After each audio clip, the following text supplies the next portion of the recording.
Hello and welcome to SJU. Happy holidays to you. I hope you are enjoying your week off or that you're having a week off. We're having 2 weeks off. I'm here with Spencer GIlbert. Hey, happy Christmas Day.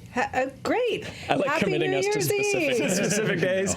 Man, really enjoying this Arbor Day Eve with you guys. Yeah, man. Flag Day, Dan. It's not a Veterans Day unless I'm here with all of you. Welcome, you guys. We're going to talk about, we're doing a countdown of the best movies of the decade. We have already done 2010, 2011. We're diving into 2012, Dan. We're going full throttle. And you know what? We were a little long in the tooth. Yeah, we learned some lessons. We learned some lessons from the first taping. We're going to plow right through this. The big lesson being we like to talk about movies. We love to talk about movies. We love to talk about movies with you guys. Dan? We'll just keep talking until they turn the lights out. You know what that reminds me of? Oh, shit.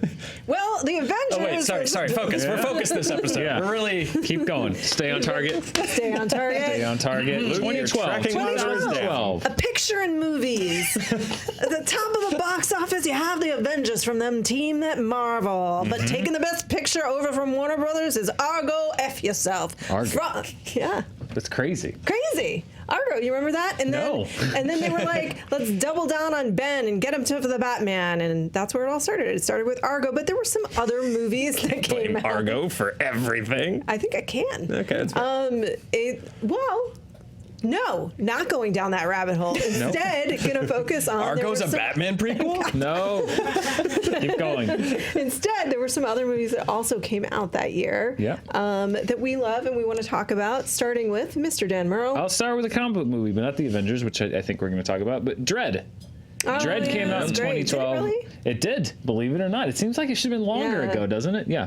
Dredd came out in 2012, and everybody that says that you can't make a guy in a mask interesting, I give you Dredd, because it's literally Carl Urban's lower jaw as the lead of the movie, and he's awesome. And the movie's great. It is often credited with the movie that we mentioned in the last episode, The Raid, as a kind of an American or westernized version of The Raid, which I could see. It's plot-wise, it's similar, but I think it's kind of surface. But yeah, it didn't do well.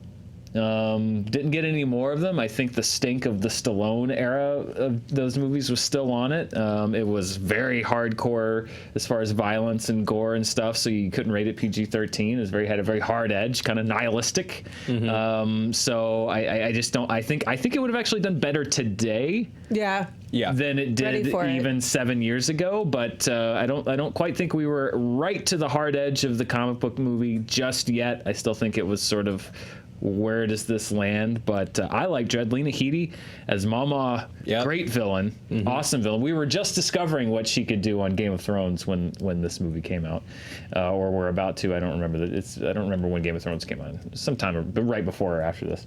Around 2010, right? Yeah. So we knew a little bit about she was in The Purge. Yeah, we'd seen her, but this was she plays a great villain, and she was in Sarah Connor Chronicles. Sarah Connor Chronicles. As a hero. Yeah. It's a great villain in this one. Yeah.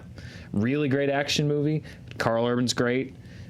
Can't recommend it enough. Dredd. I agree. A little ahead of its time. I think if it came out today as like a 4-episode Netflix miniseries, we'd be making a video like Netflix fires back at Disney Plus or something like that.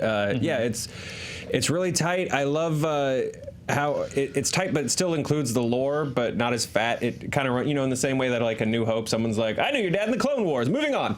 It's like, oh, they're psychics, moving on. Stuff like that. It just keeps moving forward, and it's really brutal. And super cool movie. And a great visual conceit with the drugs.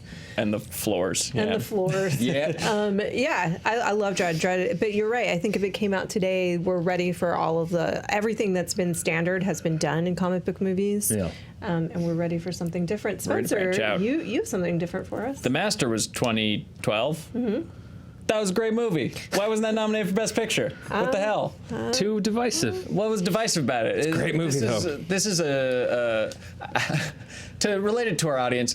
Pretend it's a prequel to the Joker. Okay. Pretend you live in a world where they can make Joker movies without attaching them to without attaching them to comic book IP. This is Joaquin Phoenix at his most tightly wound and highly strung and kind of menacing as anything I've ever seen him in. He's like this weird veteran who drinks like moonshine with paint thinner, and he's just so stiff and coiled and like mannered and like exploding in little rage. And he meets his match or his mentor in Lancaster Dodd in Philip Seymour Hoffman's character, and it becomes this kind of struggle of wills of who's gonna break who, and it's really a meditation not so much on Scientology, but on subservience and submission.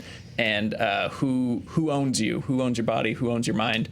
And Paul Thomas Anderson could do no wrong in my book. This film is it's so rich and textured. He shot it in something like 70 millimeter. I think it was like 65, but then you can watch it on mute. But then, it's beautiful. Yeah, you can watch it on mute, but it was like projected at 70, and it's like a 3D movie in 2D. It's just there's so much texture, and there's so much like the crags in people's faces, and just the flesh tones and stuff like that. It's so beautiful that I love it. Yeah. And continue to love it. There's this weird sort of exploration of sort of taking advantage of the broken and the downtrodden and what happens when maybe they start to bite back a little bit. Yeah, because he's working class. Like it's interesting because it seems like he's taking advantage of him, but like Joaquin seems to know which side his bread is buttered on. He's like, well, I'm just going to pretend. Like rewatching it seems like he's just kind of pretending to go along with this so that he can kind of live this life of luxury, but Philip Seymour Hoffman needs to like completely psychologically break him, and that's like the struggle that's going on.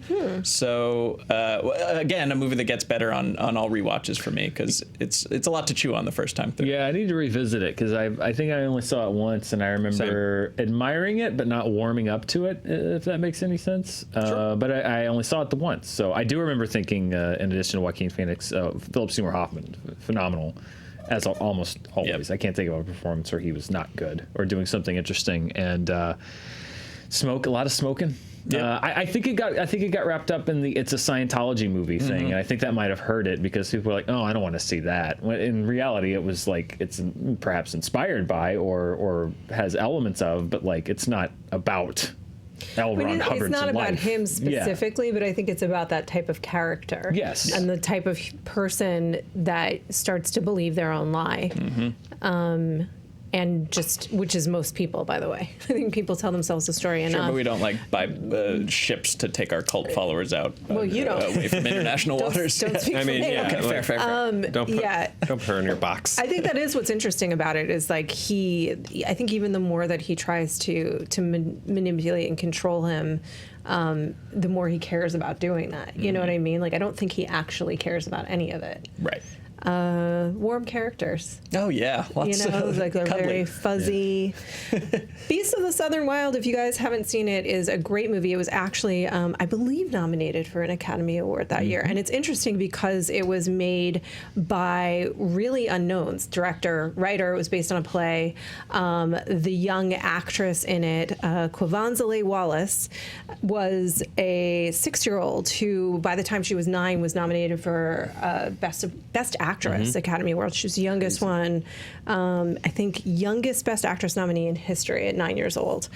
She was this breakout star after this movie, and she went on to do Annie. I think that was the next big thing that she did, the remake of Annie. But the man that plays her father in the movie also was just across the street from the offices, from the production offices. He sold sandwiches, and so these are really untrained actors.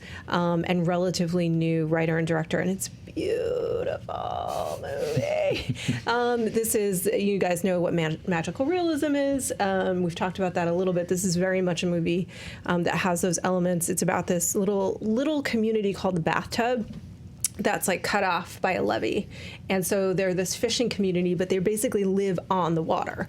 And she's a 6-year-old girl called Hush Puppy, and her dad, Wink, takes care of her, but it's very much like teaching her tools to survive, and a storm is coming. And this is a movie that's also just told from the perspective of a child, because a child understands things in the way that adults get very confused about. And so there's elements of global warming in it, which sounds like it's preachy. It's not. Part of the mythology of the movie is that there are these oraks. They're like beasts that live in the ice caps. And as they melt, the Aurochs are freed, and now they're coming into her community.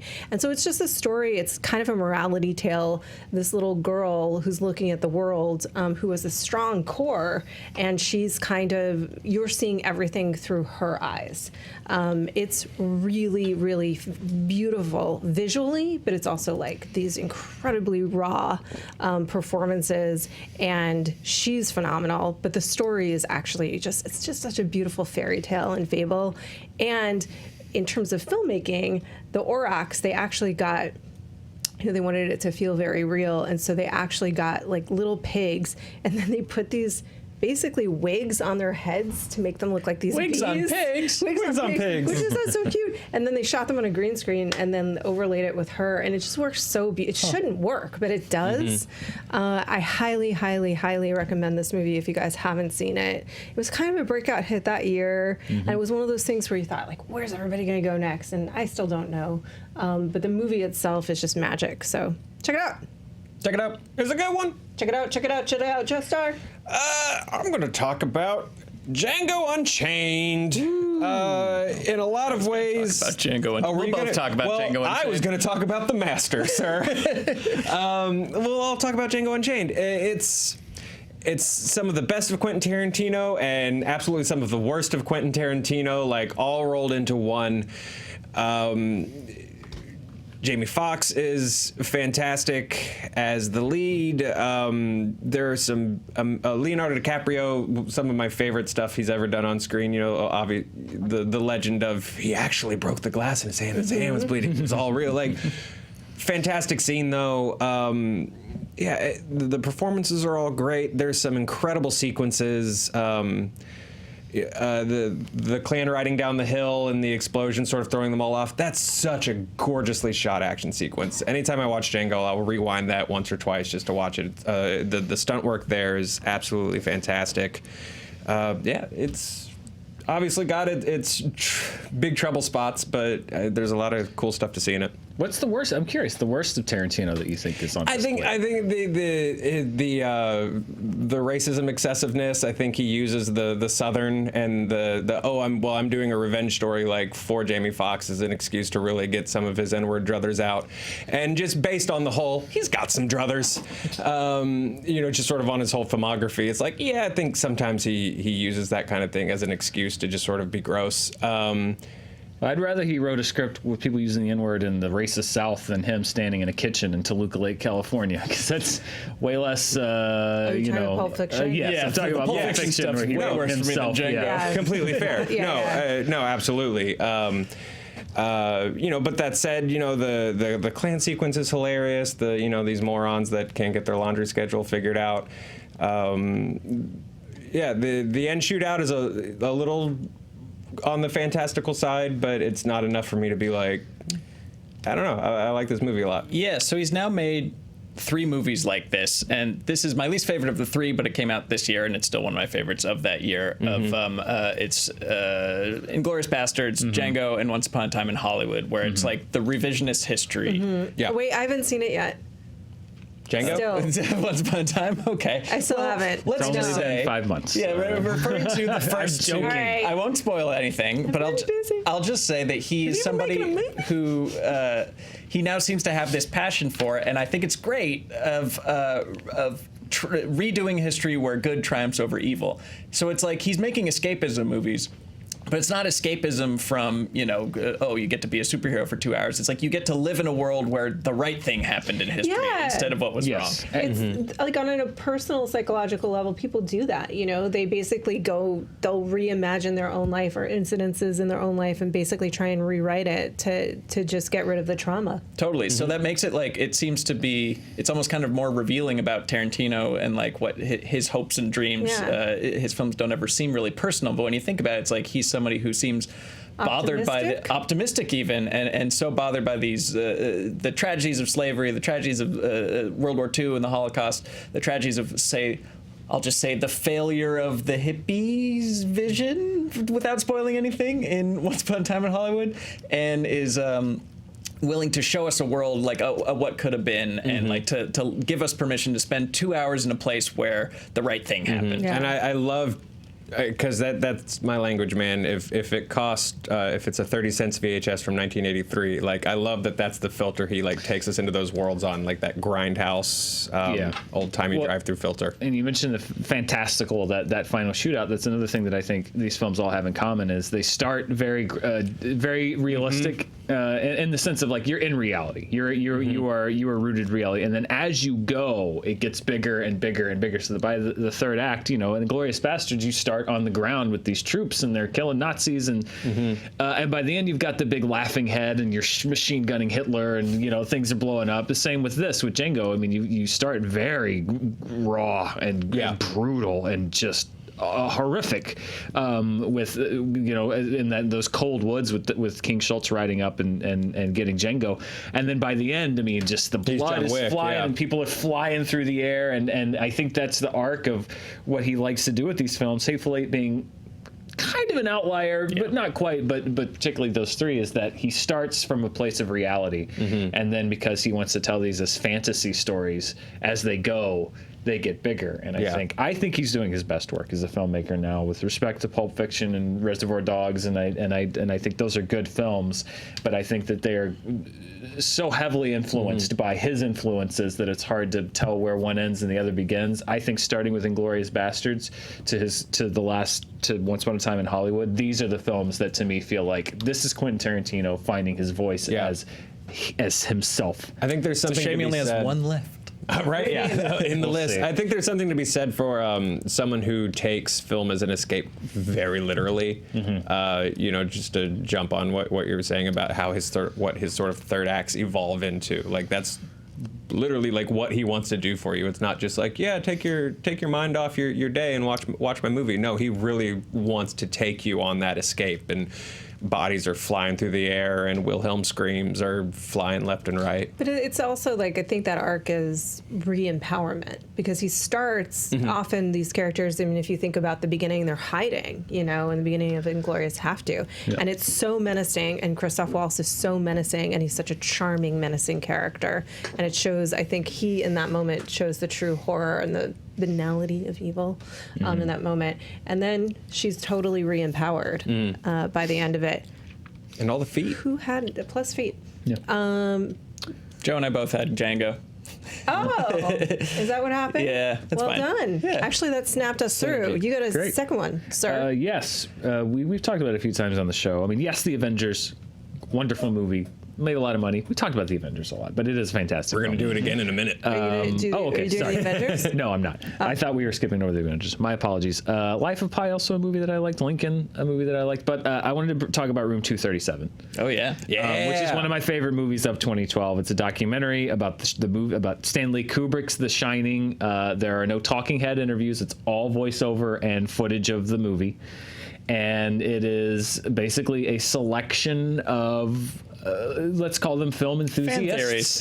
Who have brought to The Shining their own interpretation of what the movie's really about. And so you'll hear them explaining their theory in voiceover as you see footage from the film playing that they believe illustrates what the movie's about. And one of it's, of course, it's a lot of the famous theories that it's about, the crime against Native Americans and the slaughter of the American Indian. There's, that's about the launch, faking the moon landing, that it's, on and on. There's 4 or 5 of them. But it is so fascinating to me, and I think it really is a quintessential portrait of the audience's role. So many movies are made about the artist's role, about artists making art, both fictionalized and non-fictionalized. There's not as many films that are focused on the audience's role and the fact that it is a two-way mirror. And yes, the artist is projecting something, but when you're looking into that mirror, there's a part of yourself that's reflected back. And what you end up with is a kind of hybrid of what the artist is projecting and what you're projecting. And then in the middle, you meet this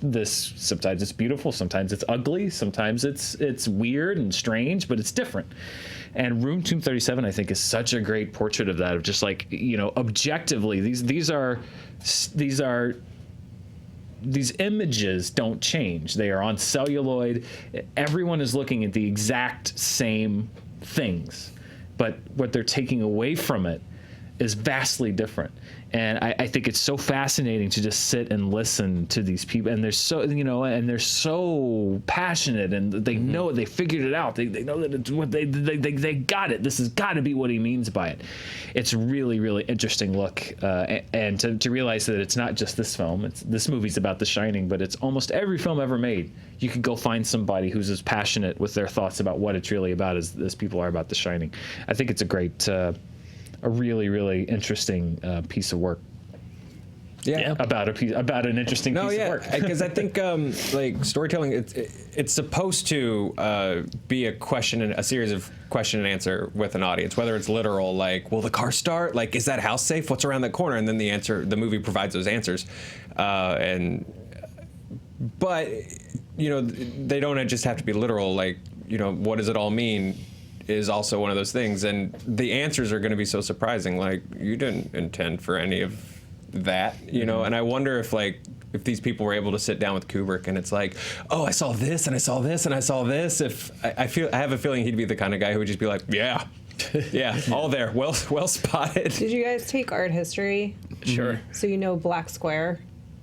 There's this painting, the Black Square. It's just, that's it. It's a painting of a black square. That's it. And the whole purpose of the painting is to illustrate that we're meaning makers. That's what we do. Because we're storytellers. We're telling ourselves stories all the time. Memory is incredibly unreliable. It's there mostly to warn you about future possible events. But that's it. People went and they said it means this, it means that. It's just a painting of the Black Square. It means whatever you need it to mean. Seven Psychopaths, though, is a movie with meaning. Underrated film. It is. This is Martin. What were you gonna say? Oh, I was just gonna say I want room 237 for every movie. Like you mentioned that. Like I want to see that for Last Jedi. For The Last Jedi. I want to see that for. We live it every day. Ballistic X versus Sever. I just want everyone to do everyone to do their deep fan theories on a. Go on the internet. You can find that. We just have to put nice VO to it. Exactly. Images. Someone out there has a theory that Basic Instinct is about the disappearance of the Roanoke colony, and I want to see that essay. I'm going to make that essay. We could make that work. Yeah. We can make that theory work, sir. That is basically, you've just described the internet. You're right, all of but that a little is more available. organized. But it's an organized, and that's what a documentary is. It's organized internet. Just comments. 237 never makes fun. Like I like that it never really outright is like, and this lunatic thinks it's about the moon landing. I think it's smart to probably not show the people because they probably have like Kleenex boxes for shoes and like. They look like the brother in Breaking Bad prequel. Oh my! Better Call Saul, the brother, just with the foil everywhere. The signs are all there. And I think, as I recall, the movie itself is completely agnostic. He's a son of a bitch. Yeah, I don't think there's any voiceover or editorial whatsoever in the film. I think it is only those, which I think is again a smart thing. It's not a things like Stanley Kubrick's The Shining has inspired dozens. You don't need it. You don't need it. You just need to hear that. Yeah. Well, that's a good recommendation to do organized internets. And a movie that is also about storytelling, Seven Psychopaths. I just want to note that, by the way, if you watch in 2 days when we do the best movies of 2018 and 2019, if I say Once Upon a Time in the West, it's because I'm watching it this weekend. And I will have seen it by then. In Hollywood, yes. Thank you. Also a good movie. Seven Psychopaths. This is Martin McDonagh. He, in Bruges, is usually the movie that people prefer to this one. I really like Seven Psychopaths a lot, though. I don't think that because it's not in Bruges that it's not good. This is Colin Farrell, Sam Rockwell, Woody Harrelson. Colin Farrell plays a screenwriter named Marty who's trying to write this script for a movie called Seven Psychopaths. And his best friend Billy wants to help him and provide some inspiration in the form of bringing people into his life that are psychopaths and or being a psychopath himself. Billy also makes his living by kidnapping dogs and then getting the ransom for them. So he kidnaps this amazing Shih Tzu who belongs to Charlie, played by Woody Harrelson, who happens to be a gangster. Shenanigans, as they will. Absolutely. They do ensue. Yeah. It's so fun. It's really snappy. It's really quick. It's obviously... It's not as good as adaptation, so I say this with some hesitancy, but it's that movie that's about the writing process, but while you're making the movie. Right. So you're going through the process as you're going through the movie. And Charlie Kaufman is somebody that I'll talk about later who's a genius. And he's able to say, this is exactly what I'm going to do, and then he does it and still surprises you. Very few people can do that. Martin McDonagh, I think, is also ridiculously talented and probably somewhat of a genius, too. It doesn't quite land, but it's a really great movie, especially if you're a writer. And I highly, highly, highly recommend it. Other great movies that year, though, Searching for Sugarman, if you've never seen it, is also a documentary. Surprisingly heartwarming. Have you seen it? I think so. That's one of these like Bob Dylan in like South Africa and he doesn't even know it. Yeah, he's this guy who was like a folk singer, and he ended up being massively like sold maybe 2 albums here in the States, like worked doing construction, and he ended up being like massively, massively famous in South Africa. So they went, and there's all these legends about how he died, and they went looking for him. And like in the latter, I won't tell you what happens, but it's very sweet. That sounds fun. Yeah. Good All right. 2013. Are we in 2013? Wow. We're about to go to. Yeah, oh wait, yeah. no, I'm sorry. Did you have one more for I was just 2012? going to kick Joe? around the Avengers. We've seen it. We've talked about it. But I think it can't be understated that in a lot of ways, this was our, in the age of like internet media and stuff like this was kind of a generation Star Wars. I mean, there was just the scale of it, the fact that they pulled it off. Like I remember sitting in the theater and just being like, oh, they said they were going to do it. I know they said they was, and Sam Jackson was in Iron Man, but holy crap, like they did it. Yeah. And it's easy to, post Endgame and however far away from home Spider-Man currently is in his movies. It's like every year. It's hard to remember just sitting in the theater and doing the circle hero shot and just being like, holy shit, like they did it. I was still working at Warner Brothers at the time, and we were doing the Monday box office because Dan and I have always been spiritual friends, even before I knew him. And just that whole week, everyone was just like, because this thing just like making the kept Justice climbing, League. and it was it wasn't that, he wasn't even that yet. Everyone was just like, I don't know, man. I don't know what to do. And it was just like every report was just like, I don't know, just write Avengers on it. Don't worry about putting any other information. And we don't need to have a meeting today. It was nuts. What it did, just feeling the shockwaves in the industry as it was happening was so cool. And that movie was ridiculous. And all of the whispered, who's the purple guy? Who's that? Yep. Which launched 1,000 Avengers ending explained. Yeah. Launched a genre. Channels. Well, he just threw it in as a goof, and it turned out to shape the next, 10 Marvel movies. So. Yeah. It was not a goof. Okay. He says it was a goof. He says it was a goof. Sure. Sure, Kevin. I think we know better than that. Did you have another one? Not for that year, no. 2013. Let's go. Picture this. Sicily, 2013. Year in movies. Thank you, Golden Girls. Best Picture winner is 12 Years a Slave. Iron Man 3. Top of the box office. So Marvel's just like... And everyone loves that one. But there were other movies as well that came out, and we are going to talk about them right now, Spencer. Just the Chinese doctor B story in Iron Man 3 that got cut for American audiences is probably the best. Is your top movie? It's my top movie. These two completely unrelated doctors cure Tony Stark's health problems in China and then are never seen again. I wouldn't say necessarily that it was cut for American audience so much as it was shot for Chinese audiences. Okay, fair enough. Fair enough. Okay, film of 2013. Have y'all seen Upstream Color? No, Or but I tried heard to about watch it? Yeah. It's from the guy who made Primer, which Shane Carruth? Yeah, Shane Carruth. So that gives you a sense of what you're in for. This is a film about mind control worms that are extracted, put into people. They drain their bank accounts. They then put it into a pig.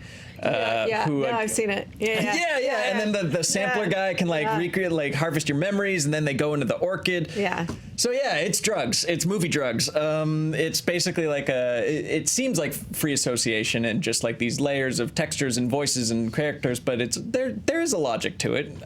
He's a smart guy. He's a smart guy. It rewards very close viewing or reading about it afterwards, as I did, because I was like, what did I just watch? But I think it was great. It's a sci-fi romance, I guess is the best way, because it follows these two people as they're caught in this process of these brainworms.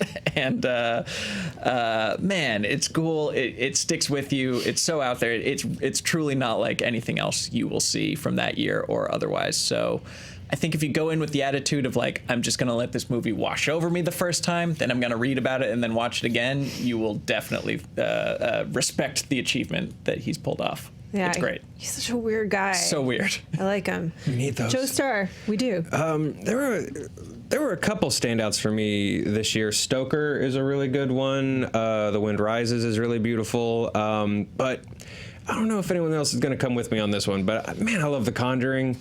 What? It was one of my it's one of my favorite movies that year. I think see, no one's gonna, but we like it. You love well, look, it. one, I'm a sucker for weird Catholic mysticism. Yeah. Like I'm in. But I think James Wan is such a good horror director. There are so many little things in that movie that I think go unappreciated. How well he tricks you into understanding the layout of the house as the family moves in, so that somewhere in your lizard brain you recognize what's going on as scares start to pick up, I think is really brilliant. The fact that he takes just that minimal amount of effort to make you care about a family before he throws a demon at them. Yeah. Well, you care because it's Ron Livingston. Like, yeah, absolutely. You're like, oh man, protect Ron. It's cheating a little bit. A little bit, yeah. But it's okay. Or it's a very smart director who's like, let's shorthand this a little. You care about this guy. Yeah, you care about this It's guy. like casting Paul Rudd. I get it. Yeah, I care. It's a cheat code. Our exorcists and demonologists in real life are probably terrible con artists, depending on what you believe. But as fictional Catholic freelance demon bounty hunters in a movie series, I'm in. Two fantastic actors. I like this movie a lot. Yeah, I mean, the second one turned into a weird, spooky Marvel movie, but this one it turned into a whole verse. It launched a whole controversy. Launched a very successful verse. Yeah. It was huge. People loved it. Yeah. So I think there's a lot of people that will agree with you. Joe, allow me to applaud your choice. Spooky hands. I'm going to talk about one that's a downer. Okay. Take us down. I'm going to take us down. This is the directorial debut of Ryan Coogler, who we all know and love. This is a biographical drama called Fruitvale Station. This is about the death of Oscar Grant, who's a young man that was killed on January 1st, 2009 on the BART by a police officer. And I saw this movie and I didn't actually know. I feel so dumb saying this. I didn't know what it was about. I just watched it. Oh, a movie about public transport. No, I mean, I think there's very rare occasions this happens, but there's every once in a while I'll just go to a movie and I won't know what it's about. And almost always I end up loving it. Yeah. Nightcrawler, which is one that we will talk about eventually. It was that for me. I didn't know what it was about. I did that with Parasite. Yeah, I knew the name and I knew that it was from Bong Joon-ho, and I was like, I was literally sitting there watching. I was like, is it a zombie movie? Yeah. Is it I don't know. Yeah, I did the same thing with Parasite recently. Hell or High Water was one of those too. I knew the name of it and I knew it was supposed to be good. Yeah. And I agree with you. A lot of times if I go see it sight unseen, more often than not, I'll be like, I liked that. Yeah, because you just have, well, in this case, it's an incredibly well-made movie. It's very hard to watch, but it opens with real footage of the event. So that I is very shocking. So if you haven't seen it and you do want to see it, which you should because it's a really good movie, just know that going in. So it's Michael B. Jordan stars in the movie as Oscar Grant. Kevin Durand and Chad Michael Murray play the two police officers that are working at the BART station. I'm not going to say much more than that.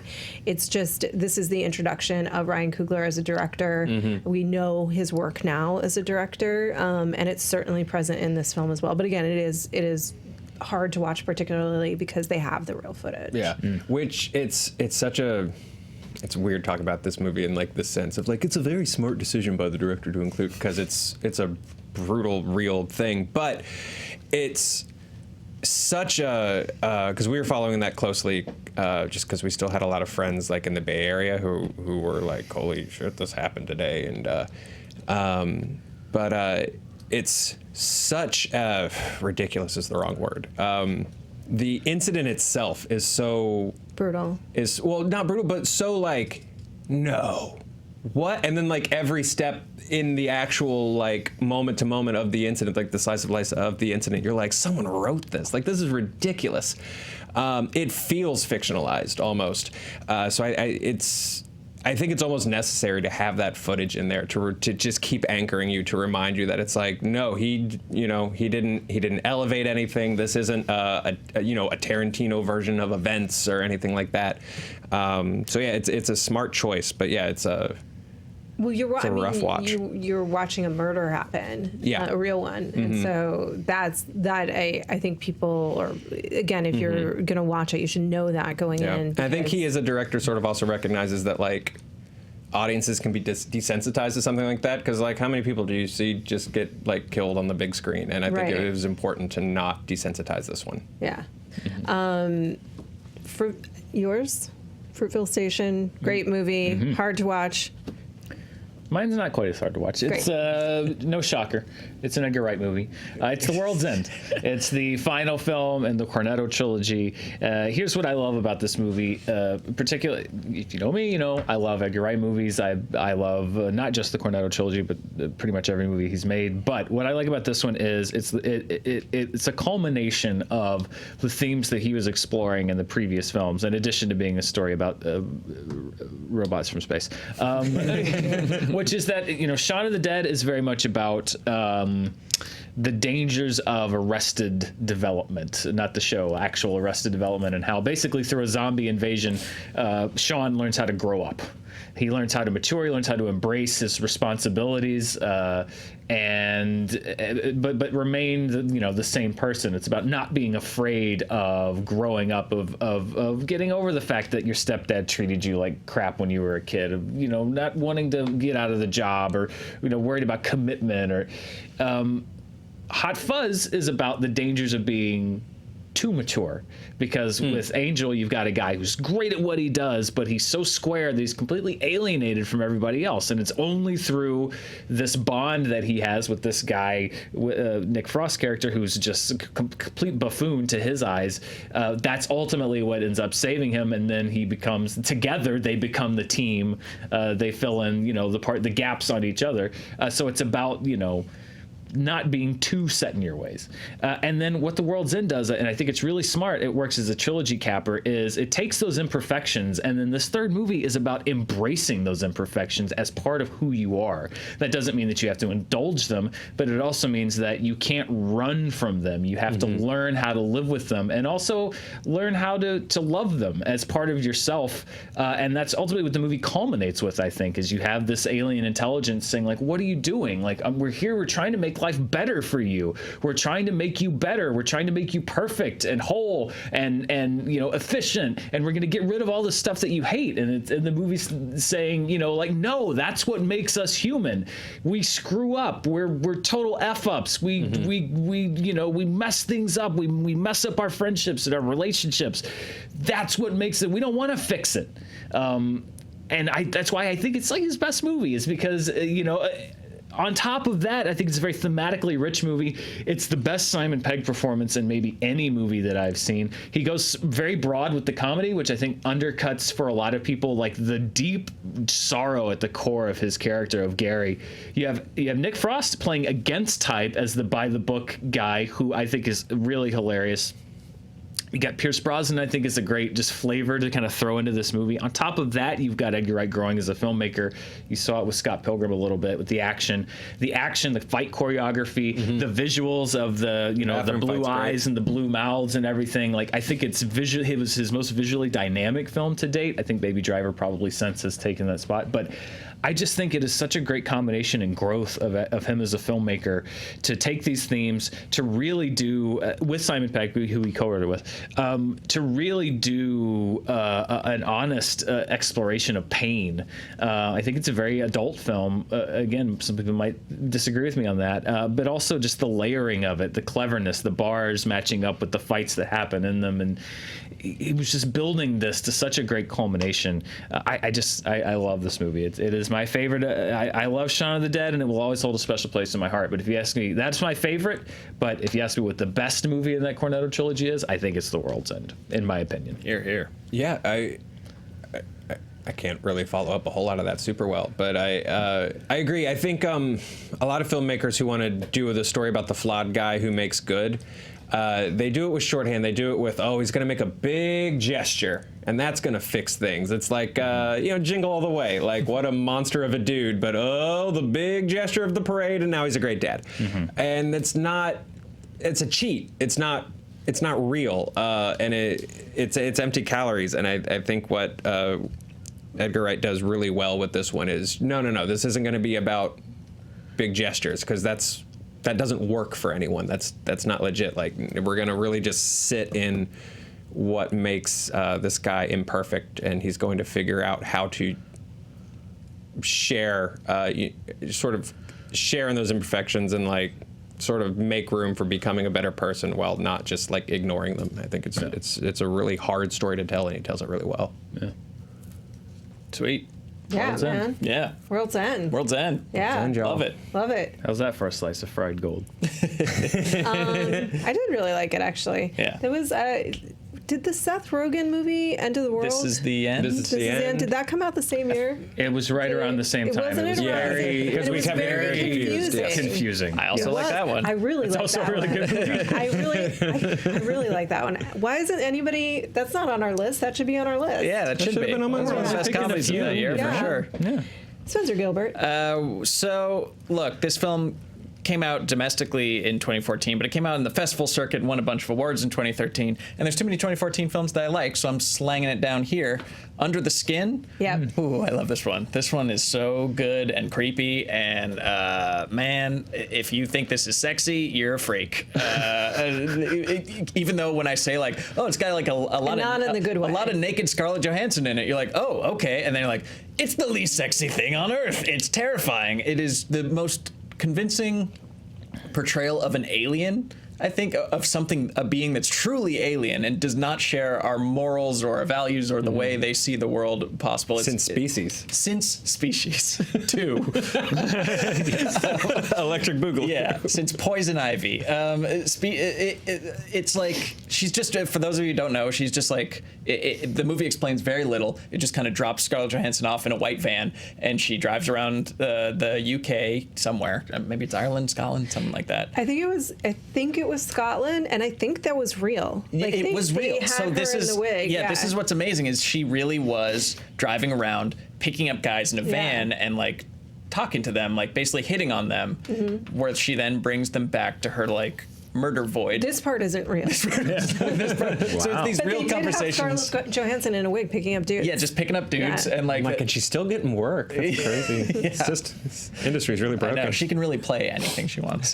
So and these guys are like, they're human, they're not actors, and she's just kind of leading them on, and she leads them back to her, like I said, murder cocoon or murder void, where they're then turned into chum. Yeah. And Well, they're the meal. They're not the chum. Aren't they the meal? they're the meal. You're right. Yeah. They're the meal. Excuse me. My phone's ringing.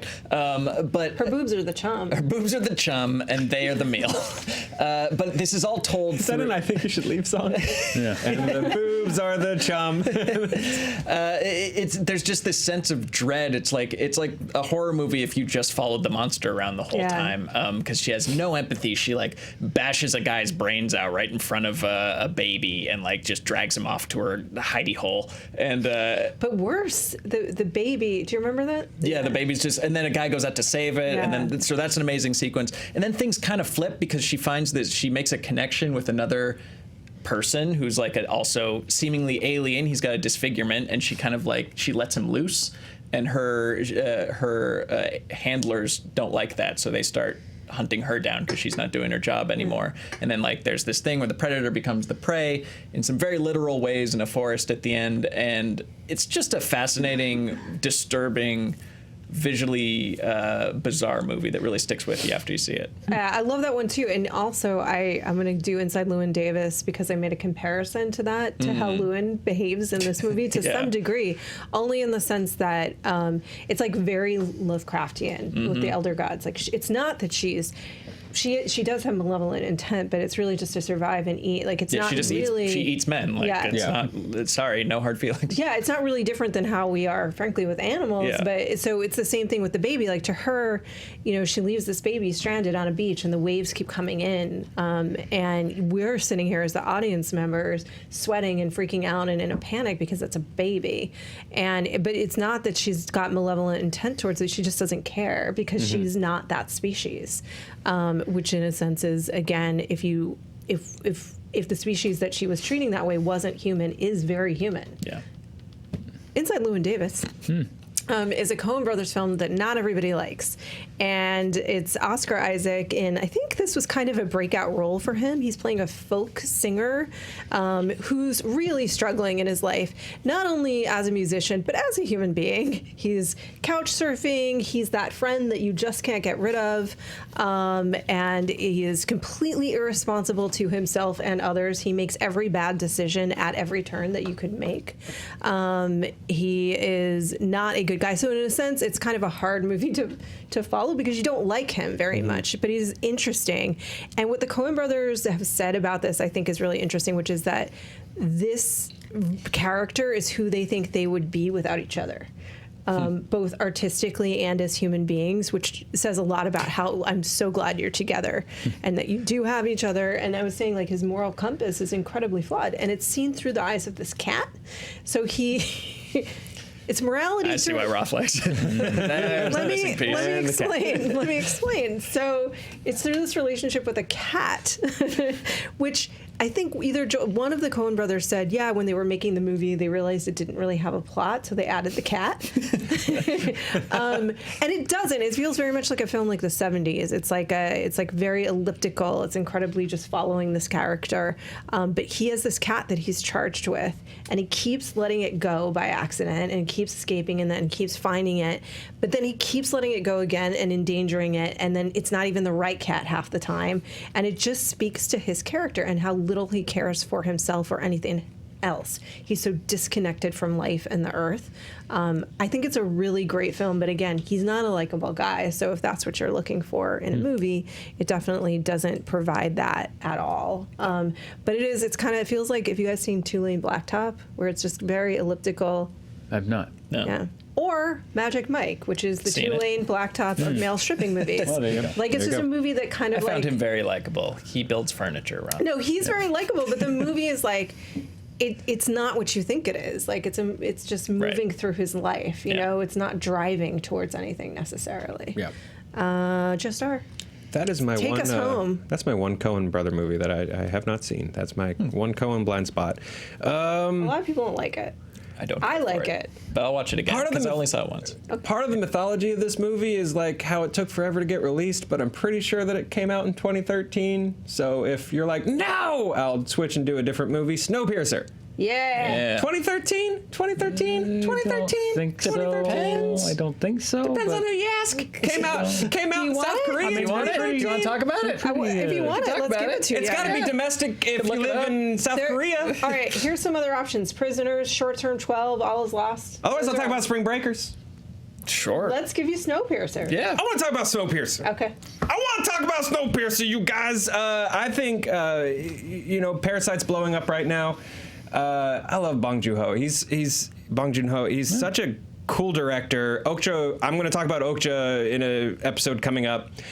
He brings animated worlds to life. And I think that's why sometimes elements of his movies don't work for people, because it's almost like the uncanny valley in effect, where it's like Tilda Swinton's character in Snowpiercer, if she was an animated character in like a Miyazaki film, people would be like, that's great. But it was Tilda Swinton in a live action film, and something about it is just off and wrong. And I love that he just plays on this weird little edge of a movie being grounded with a very brutal axe fight on a train, and then immediately cutting to this just slightly off lady with the big glasses and the bright colors of this classroom. It's a train metaphor. It's just a very on the rails, moving forward movie. I absolutely Love it. It's Does it have structured. a propulsive engine? It absolutely has. Yeah, it absolutely has a propulsive engine. I love that the movie literally keeps you moving forward as we move from train car to train car. We learn a little more about the world. It's just a cool, weird, bug-eating movie. Yeah, You're correct, man. by the way. So it came out in Korea in 2013. That means it's 2013. Yeah, Counts. There you go. Yeah. In country of origin. Yeah, acclaimed under Yeah. the skin a year earlier than it came out here. So Fair, he fair, gets fair. Snowpiercer. Okay, that's fine. We can cheat. It's Yeah. our rules. Yeah. It's our this is our channel. It's our thing. It played We're- somewhere. Nobody. Yeah. Citizen Kane. Yeah, we're 2013. We're doing any of this. You know, it's underrated though. It really is. Citizen Kane. I do think so. The Because- consensus best movie ever made is No, underrated. because everyone, and I'll tell you why. Because then everyone wants to argue against that and say, "Oh, it's not all that," because you're Contrarian pricks. contrarian perks because they're not taking into account what he was inventing. All of these tools of cinema that he was inventing with these movies. Sure. I mean, there's no objective best movie There is no objective best movie. I agree. unless you're talking about Die Hard. Unless you're talking about The Last Jedi. Yeah. There you go. All right. I guess I'm the last one. Am I the last one? You are the last You are the one. last one. You are the last one. Make it good. All right, Spenny, here we go. Oh, where are we what going? is it? Talking about her. Spike I'll let you have the Jones. floor for From her. Spike and I should revisit it Jones. before I do You don't my Which like Spencer her? once described as a creepy dude who's dating his phone. That is the movie, but that's not a bad thing. He's a creep. I remember we got into it way back when. Yeah. Yes, her is. I love this movie. I think it's a really sad, heartbreaking, and yet still touching film. Yes, it is about Joaquin Phoenix, who gets an AI program that he falls in love with, and who nominally falls in love with him. She likes him. She likes him more or less, but it's really more about connection, and it's about the crutches that we use in our lives when we're going through difficult times, and how they may seem like good temporary solutions, but ultimately there's a deeper connection to be found if you're looking for it, amongst many other things. I guess it's everybody takes their own things, like we were talking about through 237. But I think it's first of all a great performance from Joaquin Phoenix. Scarlett Johansson, we've in a voice-only performance. She's so great. versatile. She can play anything. She can play an Literally alien. anything. She's great, and She is. I think it is just a really touching story about unattainability, and one of my favorite lines of any movie in the last however many years is when he very sadly says, I've never loved anyone like I love you. And she says, now you know how. It's this idea of these transitional times in our lives, and how sometimes there are things there that we think are there for one reason, and they're maybe there for another reason. And I think it's a great techno future. For LA residents, it's just great to see an attainable future where you can take the subway to the beach. I found that sequence very, very energizing. The ability to just get on the subway and go to the beach. High-waisted pants are finally High-waisted pants are coming back. Still have greeting card writers.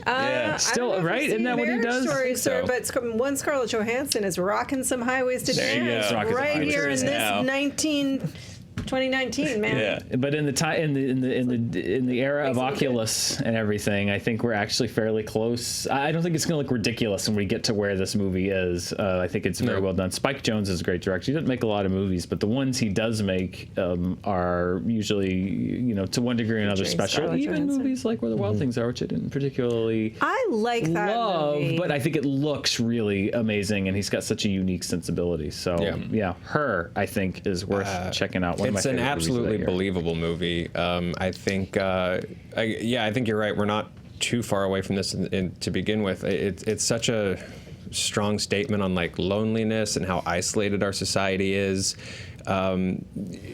People convince themselves that they're in love with someone they met online or in a chat room in the days of AOL. People just need that connection, and it's not.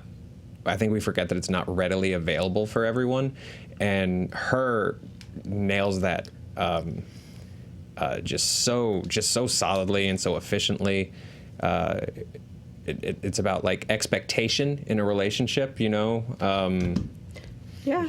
as she continues to evolve and move forward, and he doesn't in a lot of ways. She grows past him. I mean, it's weird because it's a very believable relationship in the sense that she just still loves him, still cares about him, but literally has grown in a different way, quite literally, and he can't go with her. Yeah. She goes to a place that he cannot access, but also, she's not the same species. Right. She's not the same. So when she loves, I mean, I think she has relationships that are similar to the one that she has with Joaquin. Correct me if I'm wrong, with like 1,000 other people. That's what I think is great. And this idea of just like, he's like, I thought I was special. She's like, you are special. Yeah. She's like, well, you've been doing this with 10,000 other dudes. Yeah. And she's like, well, yeah, but they're all special but they're all too. special too. It's very, that's what I love about, that's almost dystopian sci-fi. This idea of your techno best friend is not your best friend, and the special bond, it actually has bonds with so many other people. Like it's a nice melding of different things. But it also challenges the idea that that exclusivity of like your heart is not so limited. I can love two people very equally and very differently, not romantically. The point is this. No, I mean, I think it is. It's challenging some of those ideas, and he's very set in his ways about what this relationship is supposed to be, but she never said that that's what it was. I will rewatch it. But It's worth it. Yeah. I just think this movie gets away with a lot of the tropes of every other rom-com or romance movie, but because the girl's a phone, we give it a pass. I don't think that's true. It's a manic pixie dream phone, Roth. She's a But because she is an AI that was designed to be a manic pixie dream phone. I don't disagree with you. That's true. If that was Zooey Deschanel and not a phone, this would be 500 Days of Summer. Oh, that's literally what I was going to argue with you. Used to argue with you on because I think. But eventually, she grows past that because she can't be limited by that. Yeah. Because she's a phone. Sorry to randomly touch you. That was weird. But just to be like, no, Spencer, the phone movie. But I think it's really smart that they make her a disembodied voice. Instead of like I don't know, like a robot or a weird cyborg or something upsetting. like that. Well, upsetting, that's what Blade Runner 2049 was. But also the purpose of her is supposed to. She is that that one that got away that you've idealized or whatever. The fact that she's like a disembodied voice means, as an audience member, you can fill in those blanks with whatever you need, and that's her purpose in the movie too. Like but she was designed to do that. She was designed to comfort him and do all these things that I mean, it's exposing him too, because a normal human woman can't do all those things because she needs to do them for herself, and she's tired. You're absolutely you're right. It's absolutely a manufactured 500 Days of Summer, but I also think that's like the point. Yeah, if that makes sense. Agreed. I think it's kind of challenging some of those things instead of just aping it, but maybe I'm wrong. I don't know. I haven't watched it since 2012, 2013. I'll have to look at his other, because if you think about like Lost in Translation, she's not really a manic pixie dream girl in that. Scarlett She's Johansson. chasing a manic pixie dream Bill. Yeah. She's chasing that manic pixie dream. Harrison Ford is who I think he was based on, right? Bill Murray. Oh, okay. Yeah. It was that she was based on. Scarlett Johansson was based on Sofia Coppola, and I think Bill Murray was supposedly Harrison Ford. I see it. I didn't know that was a true story. Yeah, kind of. And then the director is Spike Jonze. Right. And then Cameron, the girl that he runs into in the hallway, Cameron Diaz. Well, that's obvious. Wow. Yes, that couldn't be any more Cameron Diaz. If you could, I mean, it's obviously about Spike Jonze and Cameron Diaz meeting on the set of Being John Malkovich. Yeah, you are the couple best. being like, what's I will going on only here? work with you. Yeah. Seriously.